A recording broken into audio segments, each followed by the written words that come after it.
उस पे लेखक का जो मुख बता रहा है वो खुश हैं जिस प्रकार उनकी रचना पर आलोचना हो रही। नहीं नहीं, अंतिम में तो मैं अगले वक्ता डॉक्टर विजेंद्र पाल सिंह मयंक जी को आमंत्रित करता हूँ। स्वागत है सर आपका। फोन आ रहा है, सुकुमार जी आ जाए तो सुकुमार जी आ जाए।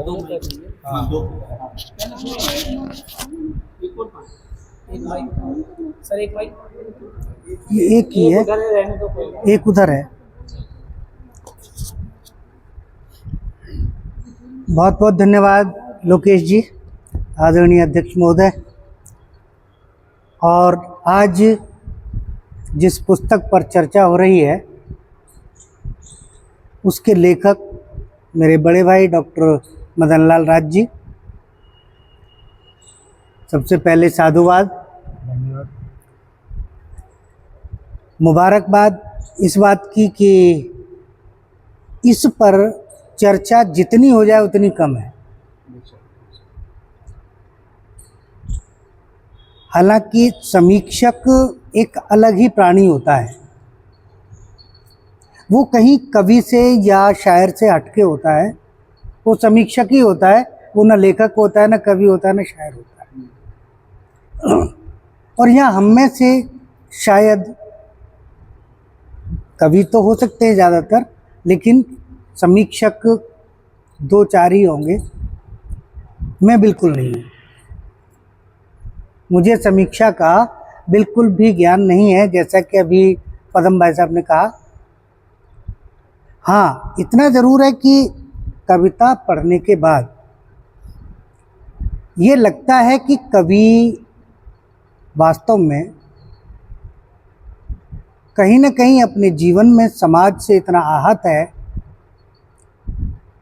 कि उसकी वेदना हर कविता में किसी न किसी रूप में परिलक्षित होती है। और जब वेदना परिलक्षित होती है तो लिखते हुए कवि या लेखक एक धारा प्रवाह की तरफ जाता है,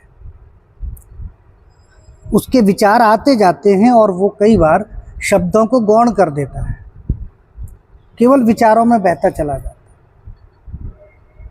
वही गिरगिट की जो रचनाएं हैं गिरगिट के अंदर, उनमें भी ऐसा ही कुछ प्रतीत होता है। जैसे कुछ कविताओं का जिक्र अभी भाई साहब ने किया। हाँ, बहुत बढ़िया बात कही। कविता अलंकरण की वस्तु है, कविता हथौड़ा नहीं है। कविता किसी को सुधारने के लिए नहीं है। हमारी गलती कहाँ होती है कवियों की कि हम ये समझ बैठते हैं कि हमारी कविताएं शायद समाज को सुधार देंगी। बहुत अच्छी बात है, ये परिकल्पना लेकर जब कविता लिखी जाती है अच्छी बात है, उसमें अच्छे विचार आते हैं। लेकिन ये जरूरी नहीं है कि पाठक उस बात को ऐसे ही समझ रहा है जैसे आप लिख रहे हैं। पाठक की अपनी भी सोच होती है। सांप सीढ़ी नाम की जो रचना है, उस रचना की जितनी तारीफ की जाए उतनी कम है। कारण क्या है कि उसमें अविधा का इस्तेमाल कम से कम किया गया है, व्यंजना भरपूर है,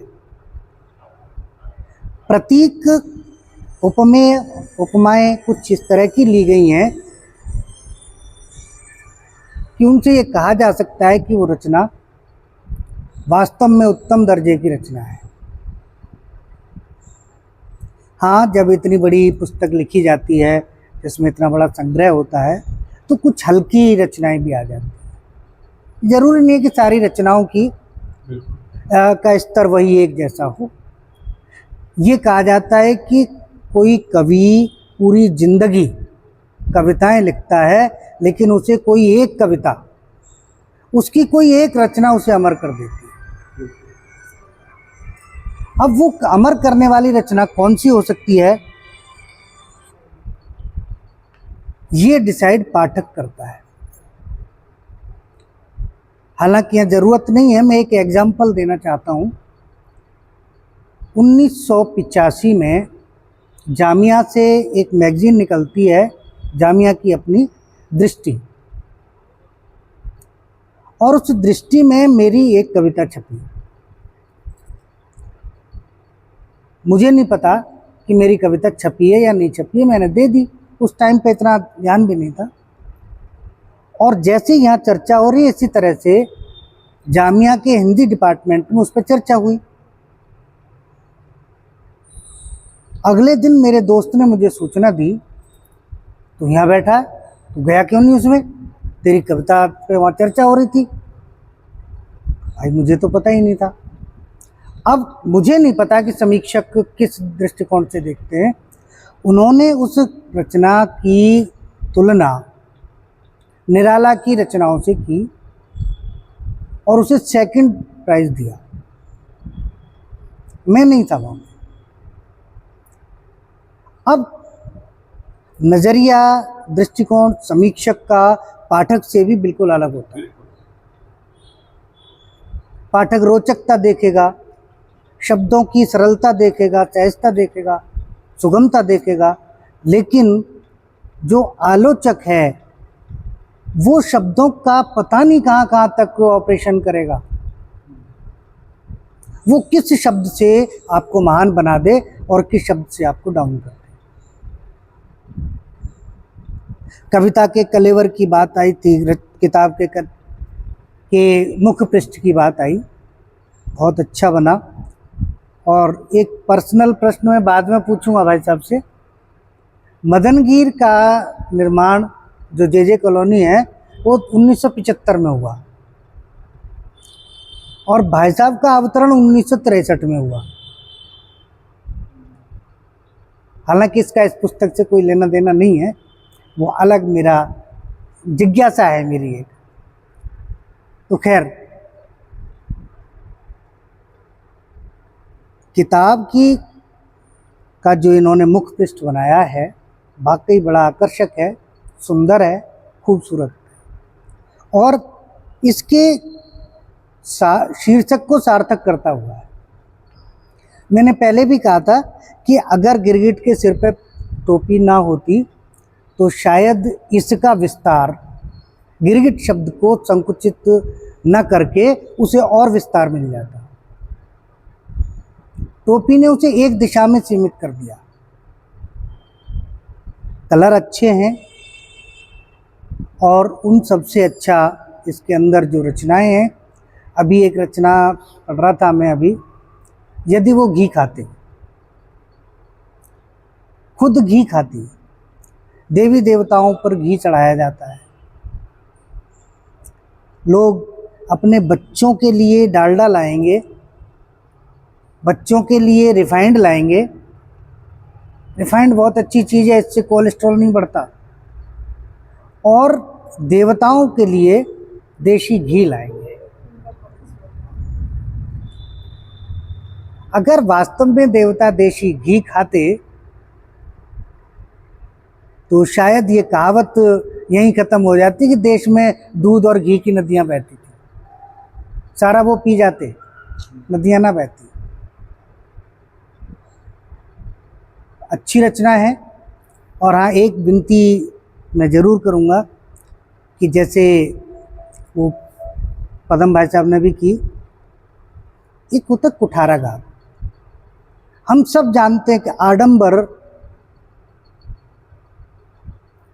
आज के समाज को, क्या बहुत पुराने समाज की भी बात करें तो तब से आडंबर सिर पर चढ़कर बोल रहा है और उसको एक बार में, एक कविता में, एक शब्द में अगर हम ख़त्म कर दें, ऐसी सामर्थ्य लेकर हम पैदा अभी नहीं हुए।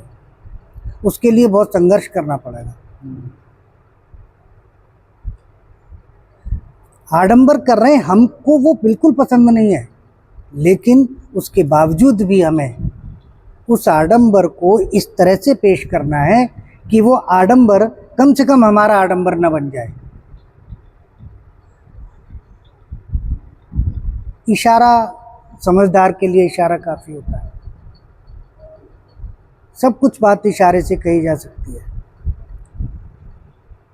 इसमें कैक्टस कविता है, एक कुत्ता कविता है इनकी, जिसमें इन्होंने लिखा है कि ए कुत्ते मुझे अखरती है तेरी स्वामी भक्ति, तेरी पूंछ का टेढ़ापन। ये इनकी आज की कविता नहीं है, ये इन्होंने मेरे ख्याल से 87-88 में भी सुनाई थी। बहुत पुरानी, 40 साल पहले। कोई भी व्यक्ति कवि होता है और वो एक शब्द लिखता है तो ज़रूरी नहीं है कि उसका परिणाम आज ही आएगा, वो कालजयी हो जाती है लाइन, और हमें पता भी नहीं लगता कि हमारी कौन सी लाइन कालजयी बन गई।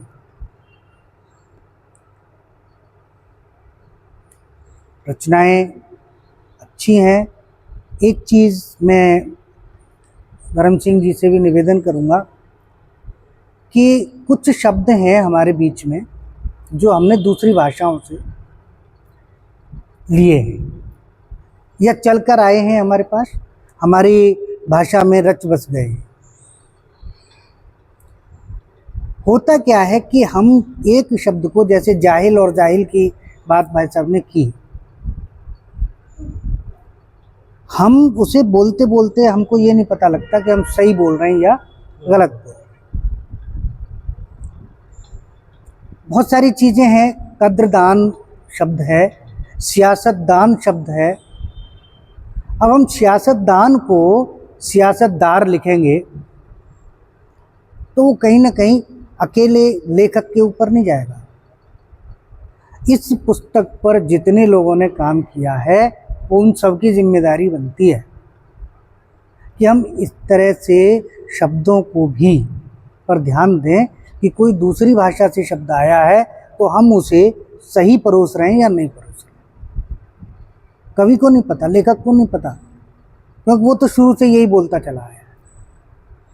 लेकिन जो इसे एडिटिंग कर रहे हैं उनकी अपनी कुछ जिम्मेदारियां हैं जिनका निर्वहन आने वाले भविष्य में और अच्छे तरीके से होगा, और हम सभी लोग शायद कुछ ऐसा लिखेंगे जो आज नहीं तो कल कालजयी बन जाए और आपको अमर कर दे। इस रचना की सफलता के लिए, इस पुस्तक की सफलता के लिए मैं मदन लाल राज जी को फिर से एक बार मुबारकबाद दूंगा, साधुवाद दूंगा, और ये उम्मीद करूंगा कि भविष्य में, पिछली बार भी मैंने कहा था कि इसकी समीक्षा जब मैं लिखूंगा तो गिरगिट राज लिखूंगा, याद होगा आपको, गिरगिट राज। तो गिरगिट यही वाला और राज राज वाला, मेरा मकसद ये था। तो खैर, उसके लिए आपको बहुत बहुत बधाई। इसी तरह से आप जंगल में जाते रहें और नए नए जानवरों को पकड़ पकड़ कर लाते रहें और उन्हें मानवीय संवेदनाओं के साथ, मानवीय स्वभाव और आचार विचार के साथ उनका तालमेल करके समाज का मार्गदर्शन करते रहें। इसी के साथ बहुत बहुत साधुवाद।